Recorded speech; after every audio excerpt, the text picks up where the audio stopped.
Right, welcome to the video. This one's going to be a little different from the usual content I make, but the point of this video is going to be not for those who already have faith, but those who don't have faith. So the point of this video is I'm going to try and prove not just the existence, but the identity of God in as shortest time as I can, because I know people's attention spans are pretty short nowadays. So I'll try and keep this video a reasonable length.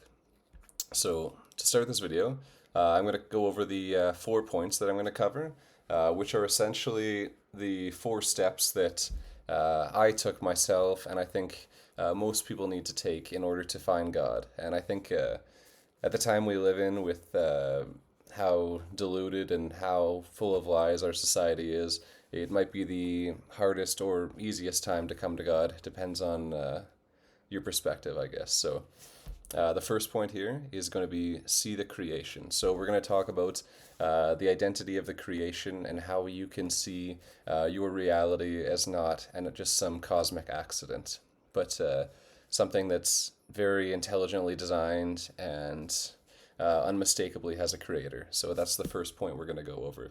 The second one is to see through the lies. So this is going to be talking about just I'll briefly cover just some lies that are within society, some things that seeing through and seeing the evil within society will help you come to know God, because in some cases the counterfeit authenticates the genuine. That means that when you see the evil side, that validifies the good side in a way. So I hope that's not confusing. We'll talk about that more. But the part after that, part three, is going to be seeing that the world loves you not. I'm going to show you how the world and the current ruler of this world really hates you, and they just want to see you destroyed. And we're going to go over that. And then the first point is seeing God, exactly who that is. So, first point we're going to talk about is seeing the creation. And I'm going to talk about just from a personal place first. For me, this was always very, very easy to see. I could look at nature. I could look at the human eye. I could look at a beautiful girl, and I would see the mark of a creator in everything. If I was walking in the woods or on a beach somewhere, everything just seemed so perfectly designed. It's whenever someone told me that their kind of Big Bang theory, that everything came from nothing, it seemed to me like the silliest thing in the world. And even if today you try and tell me that all of this came from nothing, like I might not rebuke you, or I'll just kind of go along with it. But inwardly, or depending on the conversation, but inwardly, I'll probably be thinking like you are dumb as a bag of rocks. But that's just my point of view. But I think the first thing you need to consider when coming to know when starting the process to knowing God is just to look around you. Look at something like the human eye, like something so intelligently designed. You have to realize that something like this would never come about without on accident, even over the longest point of time. Like, I think the second law of thermodynamics is that everything tends to chaos. Don't quote me on that. It might be the third or the fourth, but the point is that like nothing improves on its own. Everything tends to chaos. So even over the longest point of time, you'll never have something as complex as the human eye come about just on its own. It just doesn't happen. That's not how nature works. So you have to look at other things too, as well as just looking at nature. Like look at how beautiful this is. Even though this might be an AI image, I might be losing my credibility on that. But yeah, just if you just look at nature itself, like how beautiful everything is designed. Like this was obviously created by someone.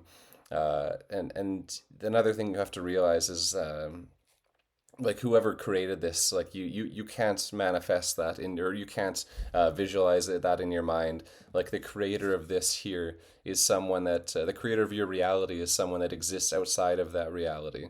He created time, space, and matter. So something that exists outside of time, space, and matter. Good luck visualizing that in your mind. Like you'll never be able to do that as a human. So when you see things like this, you have to realize like this was created by someone. This was not like an accident. This came about as a deliberate design. So that's essentially the first thing you need to realize is you need to realize that you're not an accident.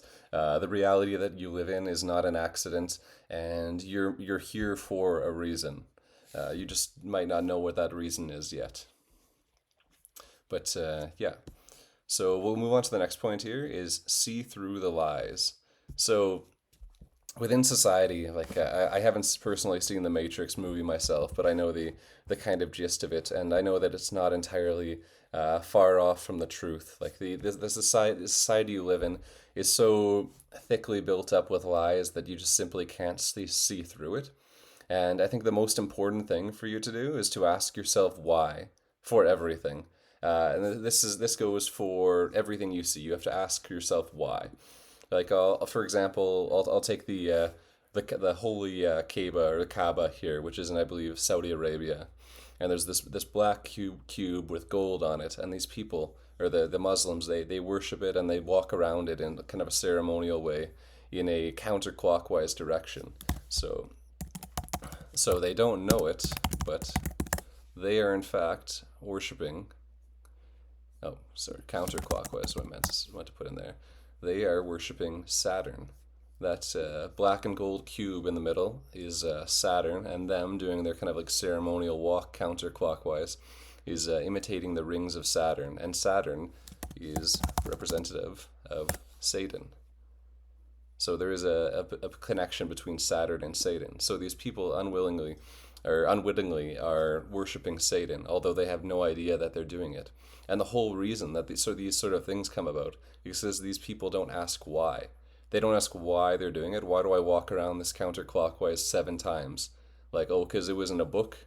No, you have to go deeper than that. You have to ask why for everything. So there's that. Let's close that down. I'm not going to touch on that just yet. But here's another thing too. So you have to realize like how fake most of the things you're shown are. I'm not going to go too deep on this because I don't want to get my channel like flagged or anything like that. But so we have here astronomers reveal first image of the black hole at the heart of our galaxy. And I'm not really like cherry picking with these. This is like the first thing that came to mind, and I just pulled it up because it seems so ridiculous. So then you have this the first image of black hole called M87.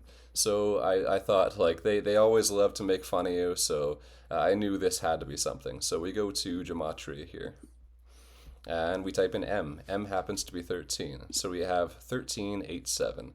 And let's go to Strong's Concordance here, which is there's a every word in the Bible, Hebrew and Greek, has a number assigned to it. This was most people believe this was divinely inspired, which I also believe, but I think it's also used to kind of make fun of people. So we go to 1387, and wouldn't you know it, that is don't ask me to pronounce some of these Greek words. Delio. It means to deceive, to beguile, to ensnare. So you're reading this thinking, oh, that's so cool, a black hole. And then like, oh, it was in Galaxy M87, which is like, they're literally just making fun of you. Like it just means to deceive. And let's close that here and let's go to NASA here. Let's take NASA for example. NASA. Let's go to the closest Hebrew word, which is Nasha. So this is like I believe this is what they meant when they kind of came up with that NASA. So again, to deceive, to lead astray, to beguile. They're literally just making fun of you. It's part of their thing. It's I again another movie I haven't seen is The Truman Show, but I understand the concept of it. He's living in this false reality where everyone's in on it except them or except him.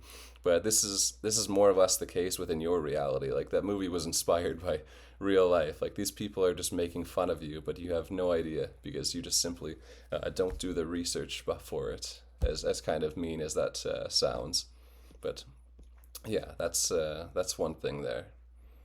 And let's go to the next point here. So, see that the world loves you not. So, I didn't include any pictures or slides from this, but this is something that just comes with time. And I'll try and say as little as I can, not to get my channel flagged, but all you have to do is look at what they show you on television. Look at what they put in your drinking water. That's as much as I'll say on that. But you have to realize that like these people hate you. They're showing you filth. Like why do you think porn is free? It's because they want you to watch it. They want to corrupt your mind and make you weak. And it's the same reason why they put what they put in your food and what they put in your water and what they show you on television. They just want to corrupt you and make you weak. So your chances of coming to that faith that's going to save you is going to be as small as it can be. So that's the third point there. You have to see that the world hates you. And the fourth point here is you have to see God and you have to find God. So there's a very interesting video I watched a while back where there's this one gentleman debating a girl who the gentleman was the Christian and the girl was atheist or agnostic, and she said so the man explained to her what it takes to be saved, and that is believing in Jesus. He's the narrow way, the narrow gate. So she came to the conclusion that she said, so the greatest sin must be to be uninformed.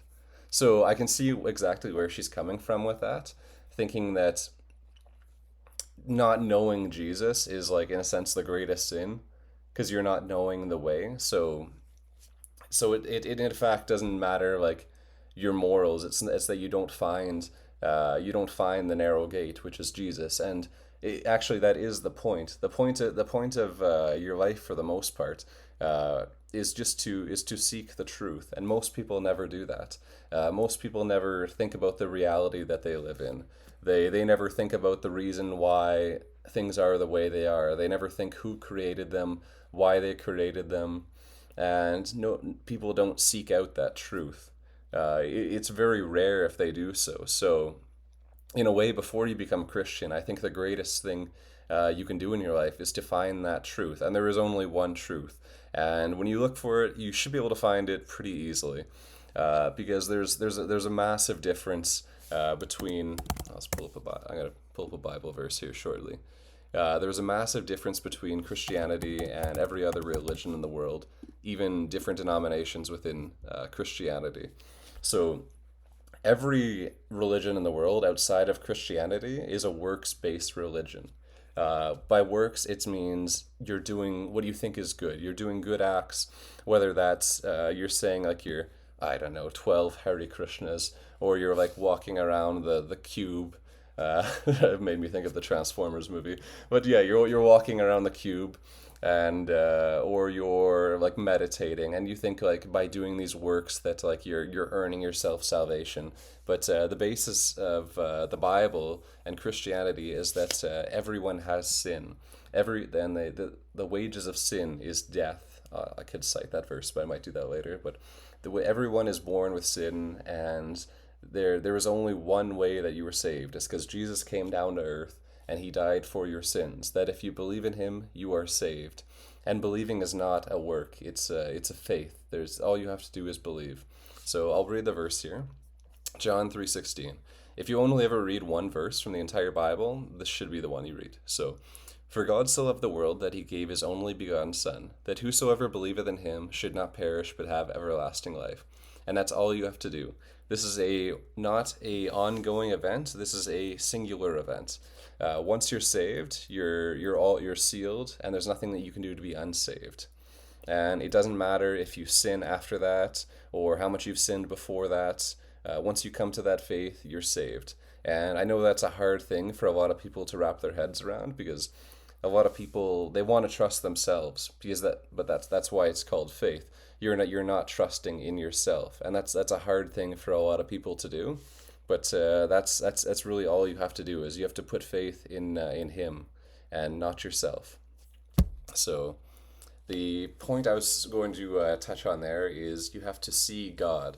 So you have to look for God, and this is not a one size fits all answer for this one. This is probably the most personal of the four steps here. But the fourth step here, for me, it took just reading the Bible. Like if you read the Bible, there were certain disciples and apostles that came to faith through seeing miracles or seeing things happen. And then there were some that came to faith just by listening to Jesus talk. And for me, that was who I am. I all I had to do was listen to him or read him talk, and I knew that this was God because I just knew that everything that was good in him I could see reflected in me. So I realized that like this is where all the good in me came from. It came from him and his father. So all I had to do was just read and listen to him, and that's how I came to faith. And I think it was very easy for me to see that, which is why I think this is a much more personal step because it's going to be different for everyone. Everyone comes from different backgrounds. Everyone comes from different lines of thought. Like if you're a big science person or a math person, it's everyone's going to be approaching this step differently. So this will always be the most the most personal step. But I'll just do a quick recap here. The steps you need to do to come to God are see the creation, see everything for what it is. Nothing is a mistake. You look around, everything's perfectly designed. See next step, number two, see through the lies.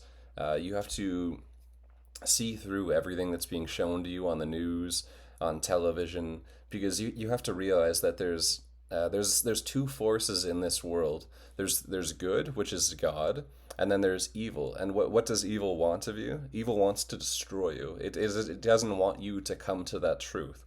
So in a sense, that's the purpose of evil, is to keep you away from that truth, so they can in essence devour you. But that's the essence of that point. And then this is kind of similar, but see that the world does not love you. You have to realize that since becoming Christian myself, I felt almost like a veil fall. Like I see the world for what it is, and it's very temporary. You have to use a bit of abstract thought, but you have to imagine what heaven is. If it's it is eternal life, and you have to realize that like your time on Earth here, like just a few decades, pales in comparison so greatly to what's waiting for you on the other side. You really realize how limited this life is, and it's incredibly limited. Uh, but yeah, the last point here is you have to see God. You have to pick up a Bible, read it. If reading is not your thing, maybe get the audiobook version, and you have to listen to the words of God, and you have to see for yourself that they are in fact the words of God, and then you have to come to that faith, and that's your four-step process to coming to God. So this video was a little different than my normal ones, but I hope this helps whoever finds this video, and that they come to the same faith that I found. But yeah, thank you for listening. Take care. God bless. Please like, share, subscribe, and tell your friends. Maranatha.